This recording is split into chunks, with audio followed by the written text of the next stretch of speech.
Hey, what's up, everybody? This is Craig here, and you are listening to Sex Afflictions and Porn Addictions, a podcast designed to help you create and sustain healthy sexuality and a great life. I want to let you all know that Michelle and I celebrated our 13th, or the Mindful Habit celebrated our 13th anniversary the second week of June, a couple of weeks ago. So blessed to have you guys along for the ride. And I've got a really special guest today. Sathiya Sam runs the DeepClean program, and he's been helping people just like I have for a number of years. He has an awesome Instagram page. I love his message. Welcome to the podcast, brother.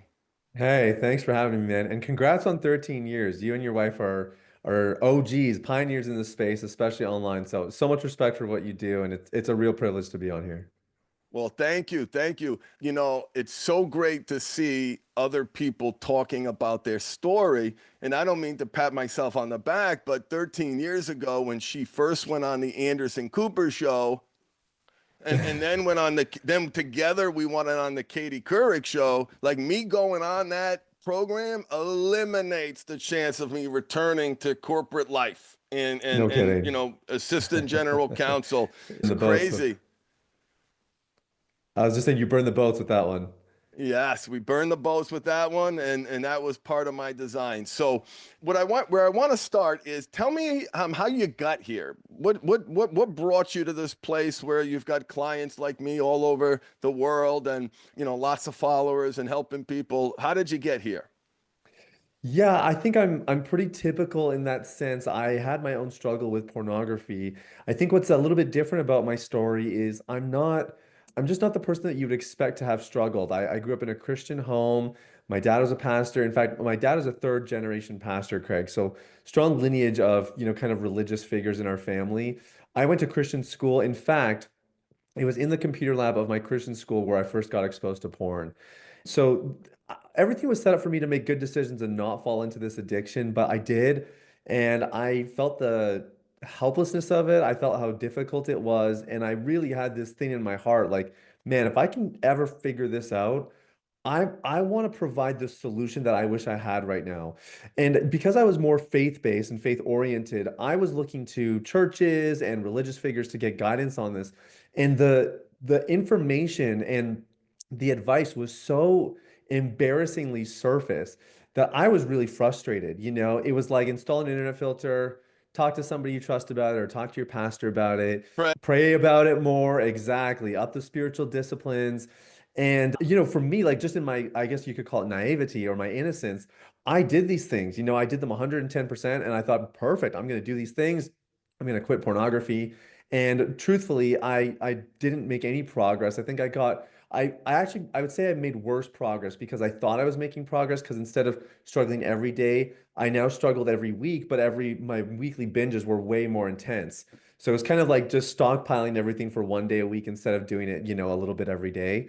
And that was where I was like, okay, there's got to be more to it than this. And if I do figure it out, or I was actually a little bit more determined than that. I said, when I figure it out, I will then do everything in my power to help other guys figure it out. So we're not at the 13-year mark. I launched Deep Clean in 2018, and we've been serving guys ever since. And that's a little bit of kind of how we all started. Nice, nice. I love that. You remind me of me because this idea, Satya, is when came to me walking out of inpatient. I was Hmm. in inpatient for 3 days. I was addicted to bath salts, having an affair with prostitutes, watching copious amounts of pornography. Just got fired from my second job. Michelle hadn't left yet because I was having a mental health crisis and wanted to Hmm. be there for me, at least for the kids. And when I walked out of inpatient, they handed me my, here's what you're going to do after. And it was more therapy and more meetings, which is wonderful. And Yeah. which is all of that brought me here. But in that low point, because part of my job as an executive was training, and I think this is going to lead us to a conversation I want to have with you, was training the entire organizations of 10,000 employees, was developmental milestones, metrics, structure, tools, measuring Yeah. success, accountability beyond saying you're accountable. And I had this crazy idea that I could build a better mousetrap using those principles versus the weekly, once a week, 50 minutes with a therapist. And I think you and I have some of the similar experiences. Tell me, what you think are some of the challenges with traditional therapy and what experiences you had. Yeah, I think so. The first thing I'll say is just as a caveat is my life has been really impacted positively by therapy. I've Me I've too. had crises of my own. Like my wife was bedridden when we were engaged. The wedding almost got called off, family drama, and a therapist, he's still a friend to this day, actually, really helped me through that season. So therapy's been really beneficial. But you and I, off air, we were sharing, we have all these clients that have come to us that have seen therapists for years, and then they do one session with us or they're a couple of months into our system and all of a sudden like finally they're getting breakthrough. And I try not to come up with my own ideas and just spout them. I have a platform now, the podcast has grown a lot, 100,000 plus followers on Instagram. And I take that seriously. Like if I'm going to say something, I really want to make sure I've thought about it, that we could say there's evidence for this in our community. And with the clients that we have where they've done therapy before, they didn't get the results, there's a couple commonalities that I've heard in a lot of the stories, maybe not every single one of them, but a majority. Number one is we work with men exclusively. And so with men, I find that men generally need a system. And so when you have a therapist who says, "What do you want to talk about today?" Guys sometimes, I mean, guys will give you something. We have no problem coming up with something to talk about, but it's not necessarily going to be the most helpful thing in the world. And I think for us, like Deep Clean is a system, and there is an individual component, so it's still nuanced. But I think that lack of system is one reason for sure. The second thing is I would say therapists are incentivized to keep you long term, and so that's an unfortunate reality. Like that's something that I've had to learn the hard way. I would say the last few years, getting married and then becoming a father now and just having a business to manage is you just realize you have to understand why people are incentivized. My parents are getting ready to sell their home that, I kind of grew up in and all that. And I'm helping them work with the realtor. And as we're going through the contract, I'm just asking, so how does he make his money? Now, obviously, he makes his money on a commission, but they have this special offer. They're going to sell your house in a certain amount of time. And I said, well, if he's going to sell the house in a certain amount of time, that means he's not going to be as incentivized to get the best price because his contract states he's got to hit by a certain thing, a certain time frame, right? And we're just kind of understanding the contract and the The therapist contract, motivations, the right? The motivation. motivations. Yeah. Right. Yeah. So I think an average therapist is going to say the longer you work with me, the more money I make off you. Now, a good therapist knows that even if you work with me for a finite amount of time, if I solve your problem, you'll refer me to other people, and then I'll just continue to make revenue that way. But I think a lot of therapists are incentivized maybe the wrong way.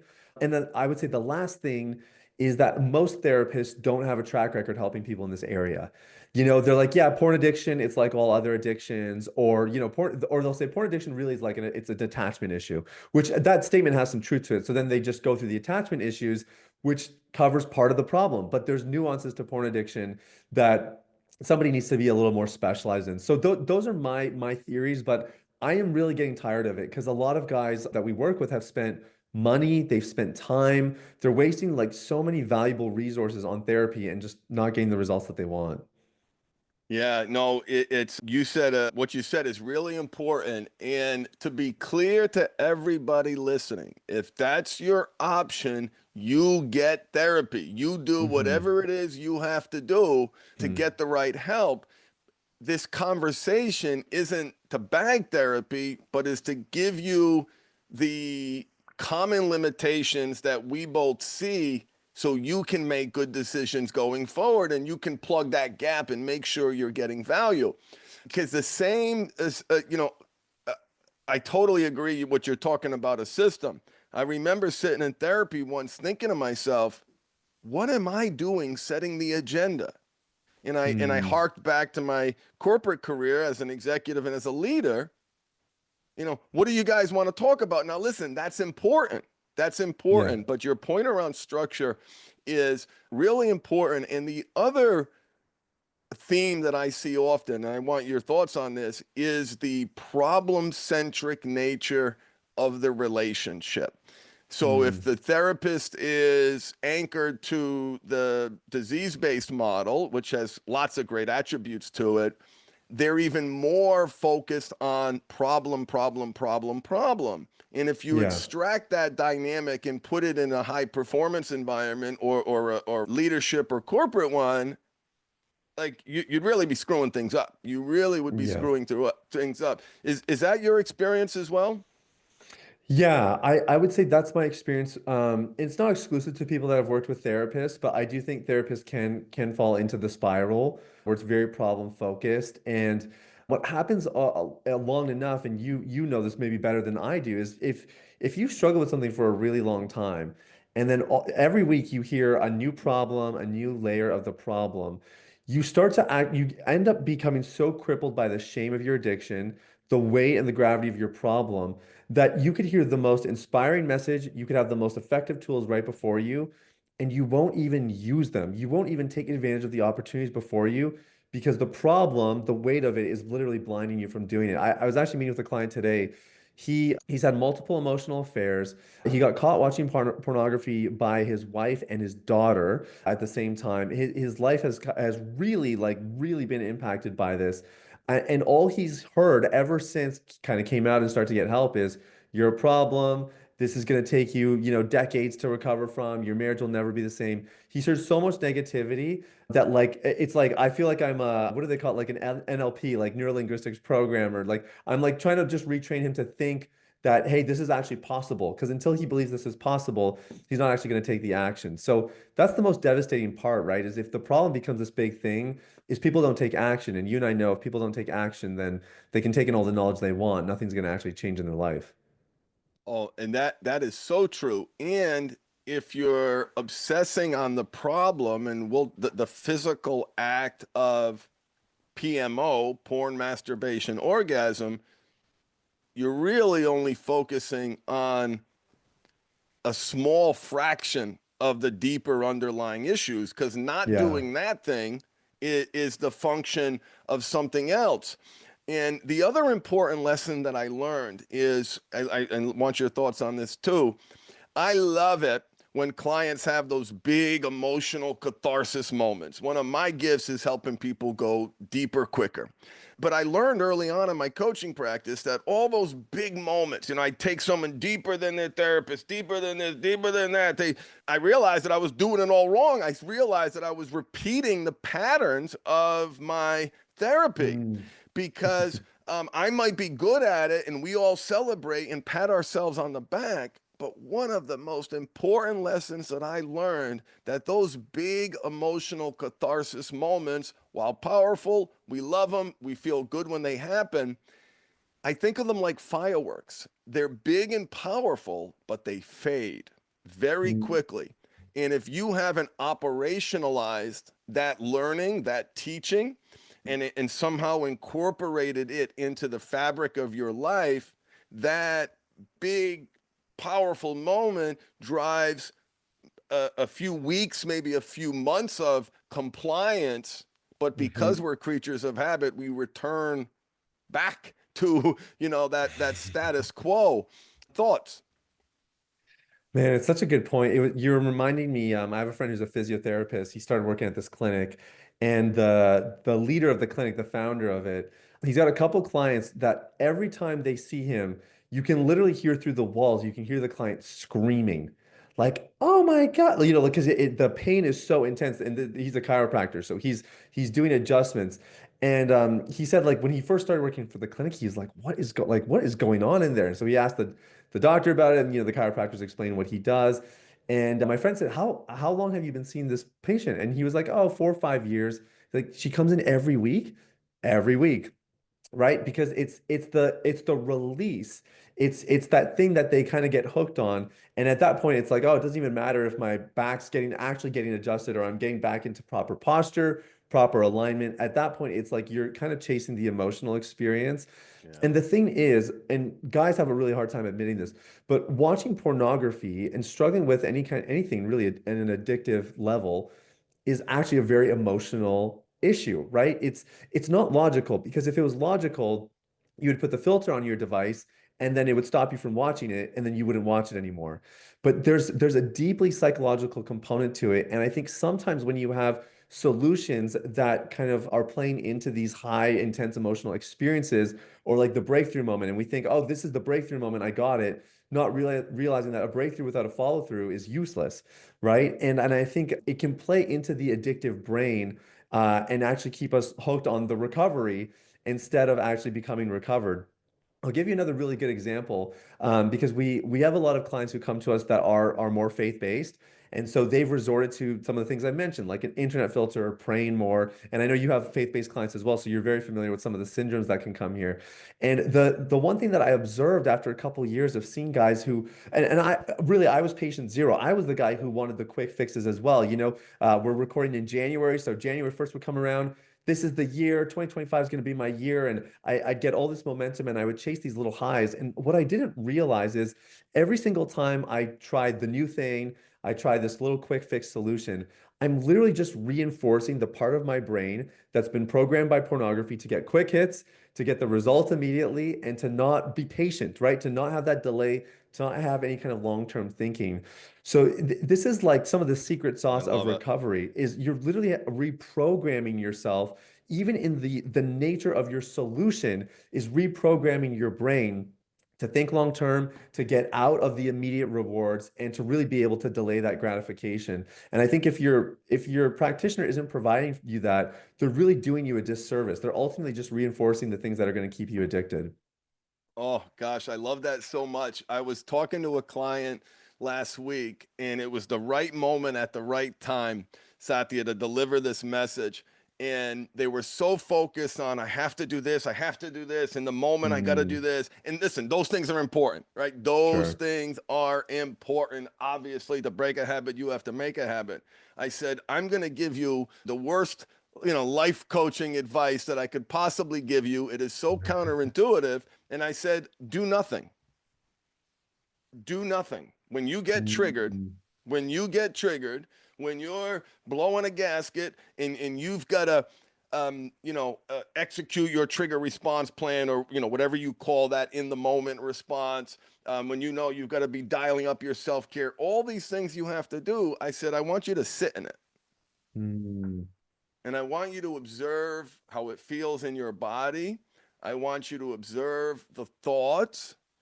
And what's great about that advice is, and you've been helping guys long enough, right, to realize that sustainability is everything, identity yes. change, self-care, self-esteem, like I almost want to say full stop, but obviously there are other components to it. The Sure. healthy sexuality piece, but I often find that's an outcome for most guys. Yeah. And there's something about being able to sit in your discomfort without attaching to it. And so Mm. I love that advice at the right time, at the right moment, because someone's listening now is saying someone paid him to tell him to do nothing. Yes, he did, and it worked and it helped. What are your Right. thoughts on that? Well, Tell but me this about it. but this is the whole basis of sustainable recovery. I love that word you used. It's not just that you rewire your brain, and it's not just that you change your environment, and it's not just that you form better habits. The actual, like, the thing that most people that have a recovery successfully have in common is they've built skills while they were going through the recovery process that are just as effective once they're recovered. So the example you just gave is perfect. You have somebody who is probably a little bit too activity oriented, probably a little bit in their fight or flight kind of dysregulated state a little too commonly. And if they don't learn how to slow down, if they don't learn how to sit with discomfort for a little bit longer than what they're comfortable with or what they're accustomed to, unfortunately, they could even go a year, 2 years without pornography. But if they are just constantly in fight or flight, if they're constantly jumping from one activity to the next, that person's probably just going to fall into another addiction. So you're giving that person a chance in that moment to build a skill that they're going to need on the other side of recovery. Because guess what? Once you quit pornography, it's not like all of a sudden it's daisies and roses. you're never tempted. Like you got to do your work just as much. It looks different, mind you. And there's I mean, you've been free for a long time. For me, it's been 9 years, 9 years in February. So it's been a long time, but there's still things that I have to do to regulate myself, to keep myself in a good mental state, and to make sure that I don't, even veer off in that direction. And that's where the skill building comes in. Because if you can build a skill Yes. during recovery, you can still use it on the other side, and it should serve you just as well. And some skills are training wheels. They're with you during the recovery period, but eventually you let go of them and you ride your bike. But some skills actually make the spokes of those two main tires. And things like this, like learning to regulate, learning to slow down, these are some great examples of skills that you need not only while you're recovering, but on the other side of it. So I think you're banged on. And I think it's amazing, Craig, that you provide this to your clients because this is what they actually need to be sustainable in their recovery. No, I love it. And I'm so glad to hear that you agree because it's really, really, really important. I want to declare right now for everybody listening, because people think that I'm recovered, rainbows and unicorns, no problems. There'll be the occasional rainbow and uniform, but life is hard. Yeah. At a recent low point, I lost someone close to me, Satya, and I might have been in a funk anyway. I got triggered to put on a disguise, a fake nose with a mustache, and cover up my tattoos, and maybe I could go to a strip club. I actually had those thoughts. Hmm. In the old days, that would be a reflection that I am, in fact, a worthless piece of you know what. I wasted my time, I wasted my money in recovery. Now, when I have, and I want other people to know this listening, it's not, you don't eliminate the triggers. Your mind is going to think all sorts of crazy things, especially when you're under duress and you're Hmm. experiencing a new moment, a new loss, a new pressure. But the difference now is instead of that a call to act out, that is a call to action. And I hear, I need something. I'm in pain right now. I'm Yeah. dysregulated. An Yeah. addict, the addict part saying, "Hey, I know how we can make this go away. I got a good idea." The glasses and the mustache, right? Ridiculous. It's a ridiculous, foolish thought, but I had them. And that was the big shift for me, was seeing that it's okay to have them. We're Hmm. men, we're wired for variety. This is a habit that for most of our clients and ourselves goes back to childhood. And Yep. ignoring that reality, you do so at your peril. And so I just wanted to say that to everybody listening. No, it's a great point. It's a great point. It's interesting, and I'm sure you've observed the shift. You actually kind of talked about it earlier in the podcast. Like the world is waking up to the harmful effects of pornography now more than ever before. And I know for me, like last year, I started getting all these invites to be on these fitness podcasts. One of which is they're literally the number one ranked fitness podcast in America. They're called Mind Pump. So they just want to learn about pornography addiction and how porn affects people. And so we had a great interview. And one thing that we got talking about there is the difference between sobriety versus freedom. They're not the same thing, right? And I Yeah. think even what we were talking about earlier, like a lot of whether people go to therapy or maybe they go with inexperienced coaches, we'll put it that way. Often the emphasis is let's just get you sober. Like let's get that streak. You've got 90 days, Ugh. let's get it to 120. And it's all about like, did you do the behavior or did you not? When you focus on freedom, freedom is really about a change of the heart. It's about the change as a person. It's your entire nature changes. And like I said, I come from a faith-based background. That's an incredible, like the whole idea of reincarnation or becoming a new creation, to use Christian language, is incredibly embedded into the doctrine and the philosophies around recovery. What you're just talking about though, because people always say, they're like, that's a great idea, Sathiya. I love the thought. But how do I know that I'm free? And what you just said is exactly it. I say that freedom is being able to look at your mistress in the face and sit and still say no. And Right. I think it takes time to develop that. Like I know for me, I was probably about 3 years clean of porn, maybe 4 years. Yeah, 4 years actually. And my wife and I had just bought a house.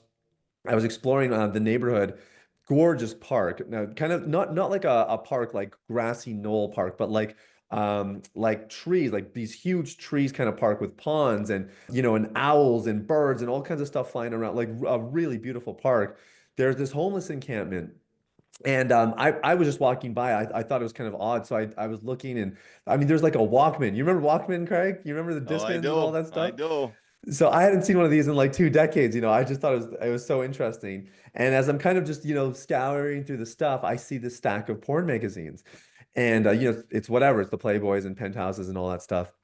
And I immediately see it and I walk away. I've been clean a few years and I just know like I've been programmed enough to know like, hey, don't even entertain it, just walk away.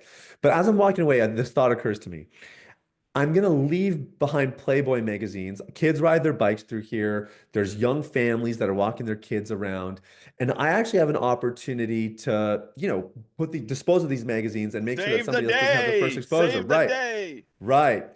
But the question is like, but am I talking myself into doing that? But really, I'm just trying to get a little hit, or is this like genuine charity here?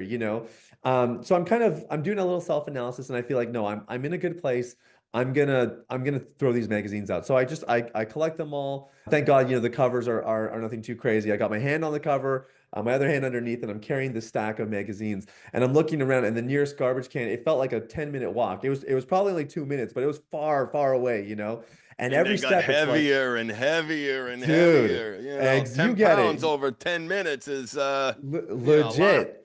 Right. And every single step, it's just like, oh, I could take a peek. My brain's going there. Anyways, I make it to the garbage can. I dispose of them.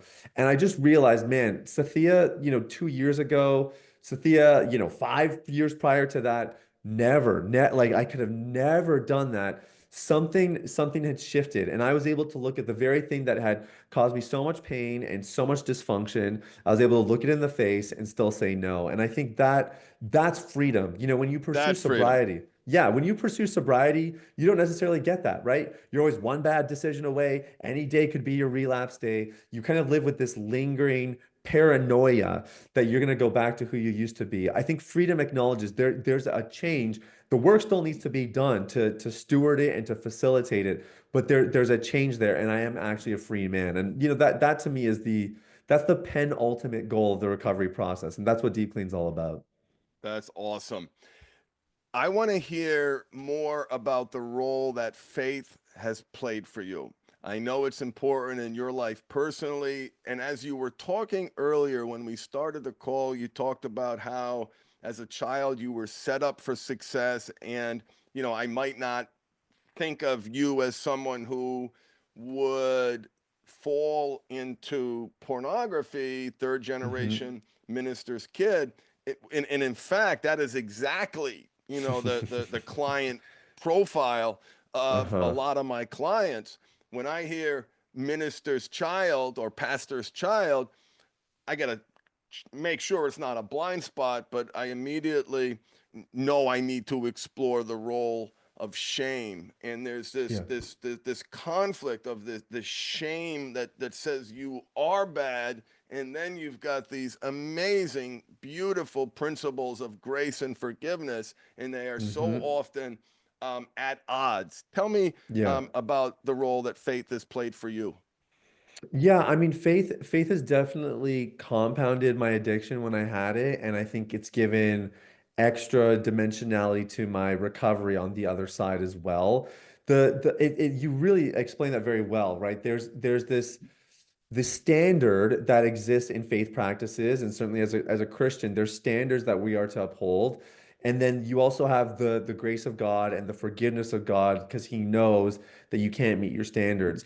For me personally, the linking piece or the thing that connects these two concepts that I had to wrangle with and wrestle with for years and years, and honestly, if this would have been my priority early on in recovery, I think I would have hit freedom a lot faster, a lot sooner. But that's the concept of identity. And this is the third. We have a three-pillar process. That's what Deep Clean represents. And the third pillar is shifting your identity. In this context of faith, for me, my value as a person was equated with how well I did, how well I performed. So in addition to, being very involved at church and all of that, I was also a high achieving academic. I skipped a grade. I had my honors degree by the time I was 20.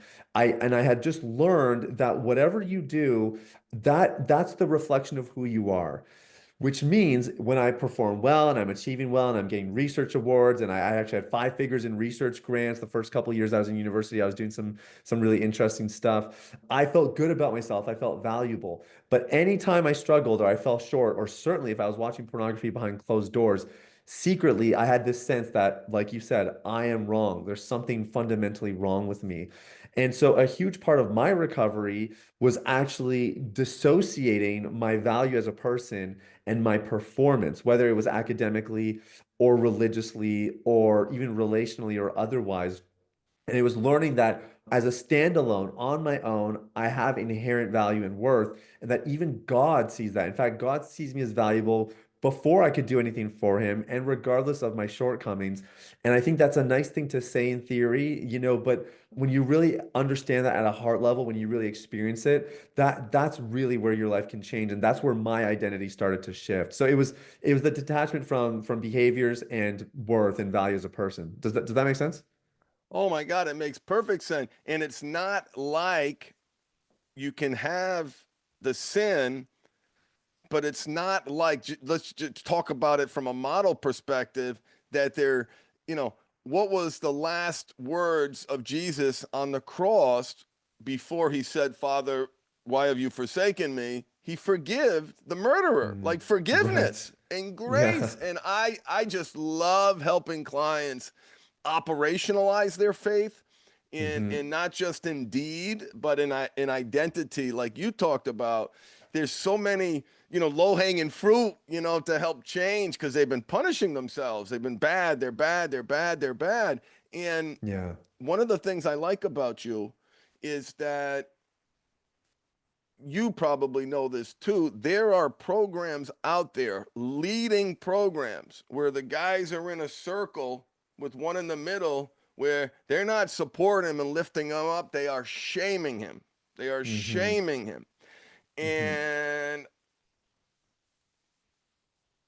I like that you've taken this in a more accurate faith aligned, my opinion, my humble, Yeah. opinion is in an alignment with those principles. And I was wondering if you wanted to add anything to that.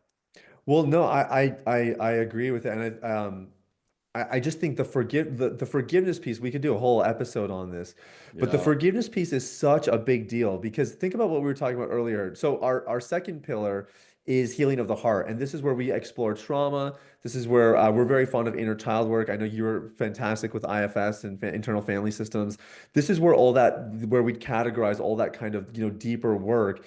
And to me, the ultimate resolve in a lot of these scenarios, you have a negligent parent, maybe you have a history of some sexual abuse, or maybe it was more subtle. For me, it was a mother who was very loving but not expressive.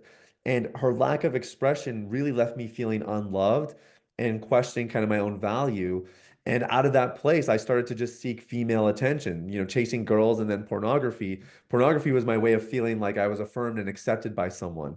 It very subtle. You would never know. My mom wasn't negligent in an overt way, but there was a negligence or a lack there that drove a lot of my behaviors. And it's helpful to label it. That in of itself is incredibly liberating, but it's a completely different dimension when you forgive. And when you can say, like, the adage that we have in our community for forgiveness is, you owe me nothing. Like, you may have done whatever it is. You owe me nothing. Like, I'm letting go. And it doesn't mean that what you did was okay. We're not justifying it necessarily. We're just saying I'm not going to let it burden and hinder me. That is incredibly powerful. And I would say that's only one part of the equation. The other big forgiveness piece is forgiving yourself. I was working with a tech entrepreneur, very, very successful at a young age. And, he's about to cross 40. And, these decade birthdays, they have this way of kind of, they can get in your head a little bit, so he's in his head. And all he was thinking is, man, how much further ahead would I be in life? This is a guy very successful, beautiful family, staple in the community. And all he can think about is, man, how much further would I be had it not been for my porn addiction? And that's a great symptom or it's an obvious symptom of somebody who has not forgiven themselves. And so I think we can understand forgiving others, but I think forgiving yourself as well, a very, very important part of this conversation that often gets overlooked. Well, and it's not a one time event. One of the Right. things that I've learned about forgiveness through parts work, that part that can't forgive is pushing your client, pushing us to be better. We Hmm. want to be better. We don't want to forget. We want to learn from that lesson. So Right. that forgiveness, that part that can't forgive, is actually trying to help. The problem is it leaves you stuck in shame and only increases the chances that your outcomes are going to be poor. And Yeah. when I learned, because what would happen for me is I have done immoral, offensive, denigrating acts to myself and other people. And I used to get these shame hits, and it would be like, don't forget, like a reminder of how worthless I really was and how stained I was and how broken I was.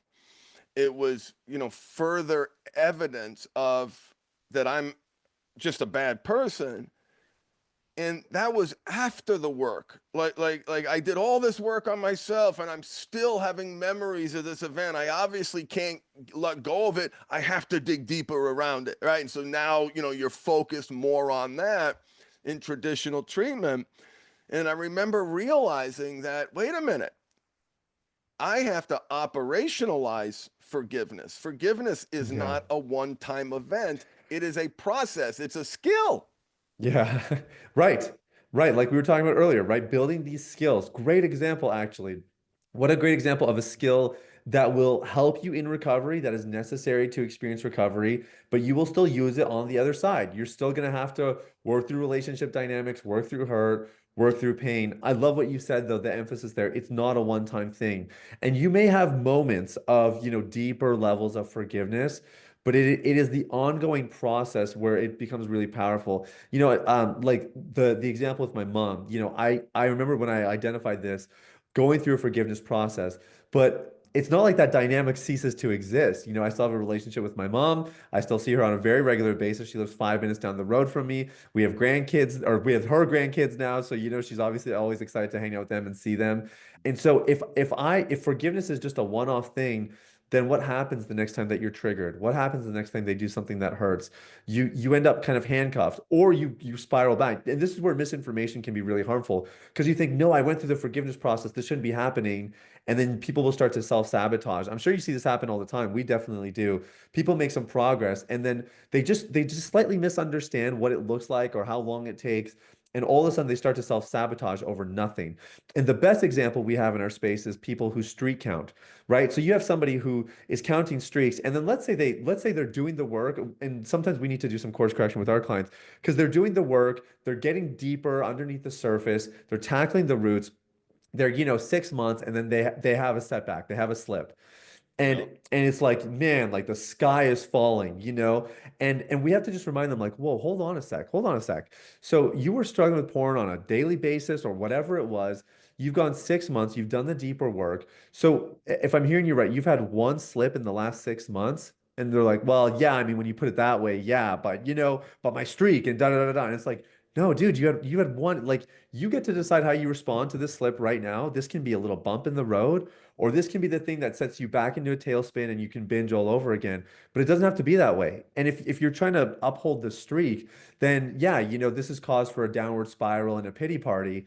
But if we can zoom out a little bit and maybe pay attention to the larger trends, keep focusing on the roots, this is just a little bump in the road and you get to continue. And that those the perspective, that right, it's the perspective that really goes a long way to keep you on the right track long enough until you get those lasting results that you're after.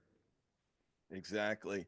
And I find that my Christian clients really struggle with the concept of harm reduction and seeing it, from that perspective. And a client said something to me recently that I thought was awesome. And it just because the awareness clicked in. He said, I just realized that I PMO'd more times than I brushed my teeth. Wow. Do the math. Think about some of your clients, early on when they were kids, sometimes a few times a day, definitely daily for 10, 20, 30, 40 years, and you've not done this thing for any period of time and in any other area of business or weight loss, or it would be a tremendous achievement. It would be an incredible achievement, yet it's frame it the shame part awakens, and really can ruin the Hmm. show if they don't have guys like you, bringing them up a few thousand feet and saying, wait a minute, we can learn from this, and make things better, and Yeah. strengthen, or we can anchor ourselves to this notion that we're back to square one. There's no such thing as square one. Yeah, that's right. Stop it, stop it, Yeah. stop it, stop it. It doesn't exist. Yeah. you know Yeah. No, it's true. And it's all about the mindset. So I want to ask that back to you. When someone does say like back to square one, what do you say? How do you guide someone and give them that perspective shift? Yeah, I asked them questions on what do they think they've accomplished since. Well, I asked them to define square one. What does that mean? And Yeah. when you ask them those questions, you find that when you peel back the layers, not too many, it's the I my streak is gone. My streak Yeah. is gone. So I'm back to square one. And Yeah. so I help them identify the progress that they've made. I try to put the accomplishment of any, quote unquote sobriety in perspective. And now I've got this brushing your teeth analogy because I got the calculator out and did some math and I went, oh my God, if you're not brushing 3 times a day, you're doing this more than that. Yeah. And help them and try to get them excited about learning from the mistake and what systemic changes can we make going forward, because when you've been doing this as long as I have and as long as you have, you see people post sobriety experience tremendous pain and suffering, the loss of a Mm. loved one, a job loss, uh, uh, physical pain, cancer diagnosis. Yeah. Love you, brother. He knows he knows who I'm talking to. A brother with a recent cancer diagnosis, that's going to punch you in the face hard, and you are going to get triggered hard, and you're going to feel, and I felt this way, it feels in that moment like you haven't done a stitch of work on yourself. Here you are, back to square one. False, Yeah. wrong, incorrect. That's a part that wants you to do better and punishing you for doing bad, and has all Yeah. these, all this training. And it's not just in training, I mean training through professionals, and the reward in the 12-step model, which totally makes absolute sense.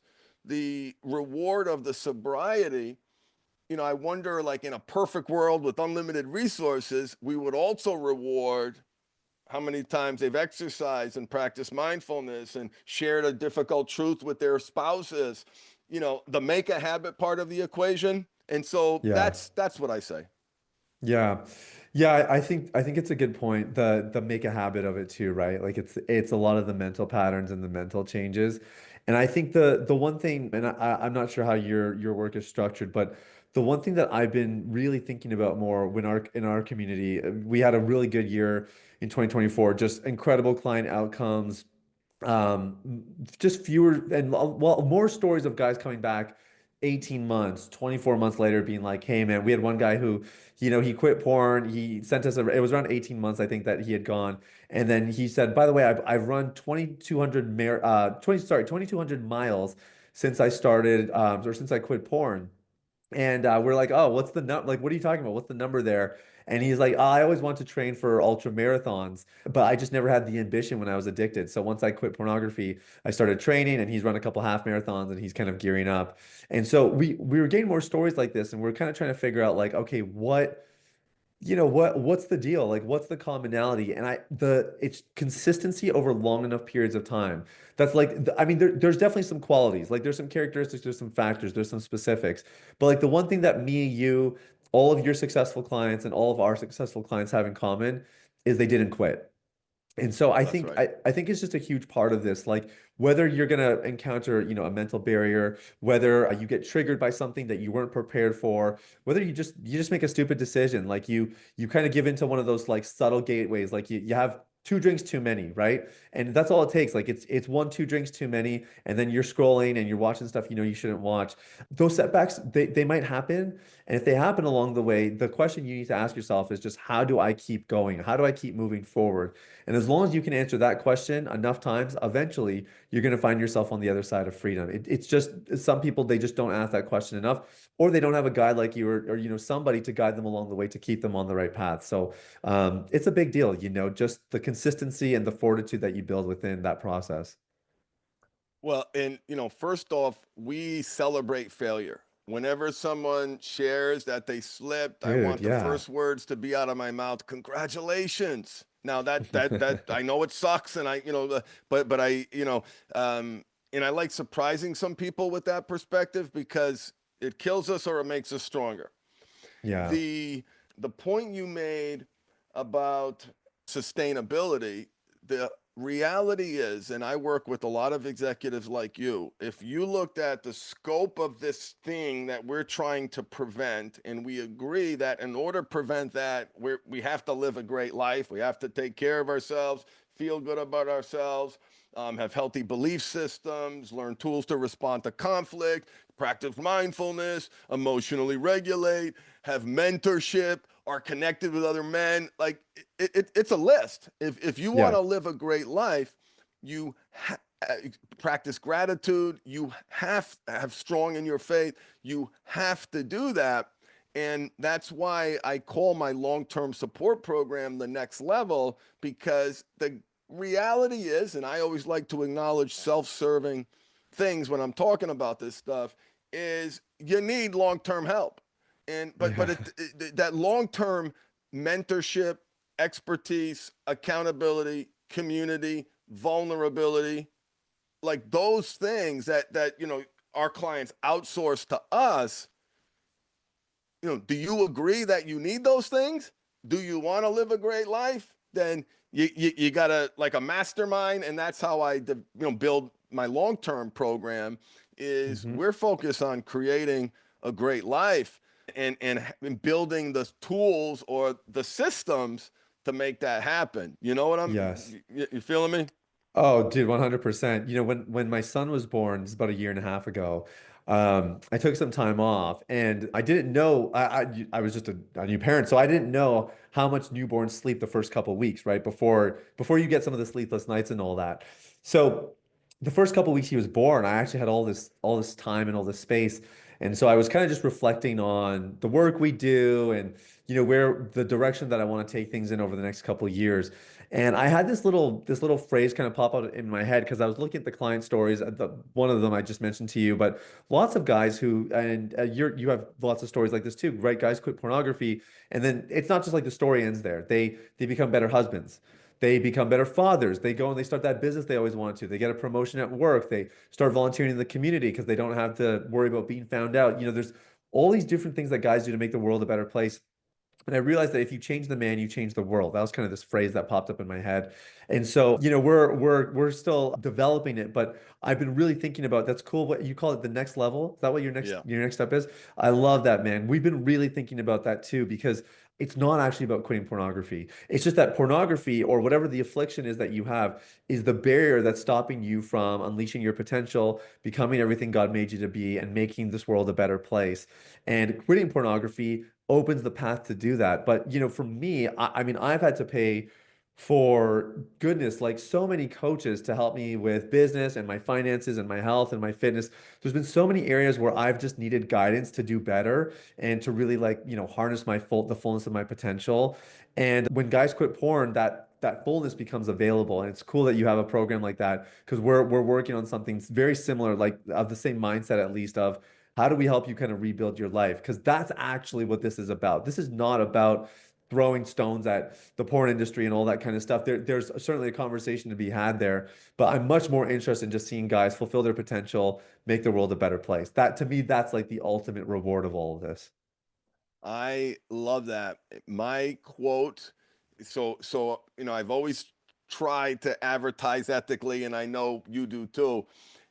But one of my YouTube videos, man, and I'm not changing the title because it's my truth. The cure for sex and porn addiction. I got it right Right. on the top of my chin. It says the cure for sex and porn addiction is the Yeah. aggressive pursuit of a great life.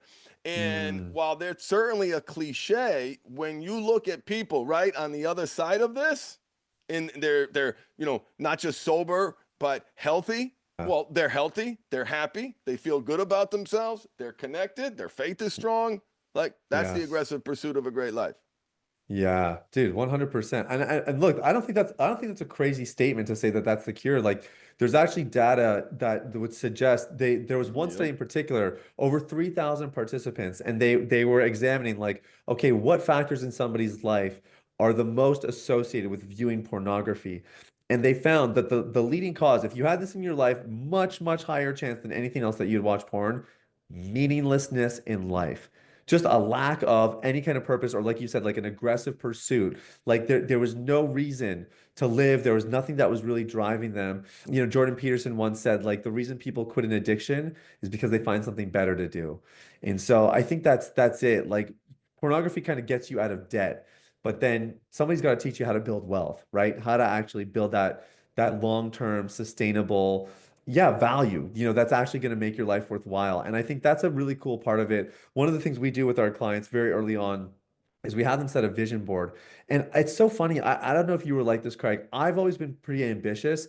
So even when I was at the peak of my addiction where I felt really hopeless, I still had some dreams. I still had some ideas of what my life Yes. could be like one day. But we have some clients who don't. They're so far down the shame spiral or the hopelessness spiral that's like where the coaching actually begins for us. Is like, hey, let's just imagine what life could be like if you quit pornography. Sometimes that's where the work is, but it's so important to kind of just set a vision ahead, set something that you're heading towards, because again, whether it looks exactly the way you draw it up or not, that's not really the point. But the point is you have a direction, you have something you're going after, a direction to move in that's going to motivate you to do some of those more challenging aspects of recovery or survive that temptation or that trigger on a really weak day. You need those things to really keep you going. So I think, yeah, without that pursuit, I like that, the aggressive pursuit, without that kind of that really deep-rooted sense of purpose, very hard to step forward and certainly to stay free once you're on the other side. Absolutely. Yeah, no, listen, we get a lot in common, and I hope we get to do this again.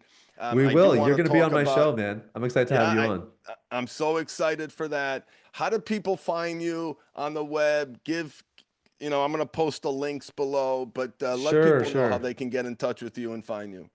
Yeah, I respond to all my DMs on Instagram. So if anybody ever wants to hit me up over there, I would love to do that. We're very active. And then I have a book called The Last Relapse. And for any podcast that I'm on, I always like to give it away for free. So you can get a free download of it at thelast relapsebook.com. Or, if you are a physical book person, you can buy it online as well. And we donate all the profits that we make. That one's really just trying to get our system out and accessible to as many people as possible. So either of those places are great places to find us.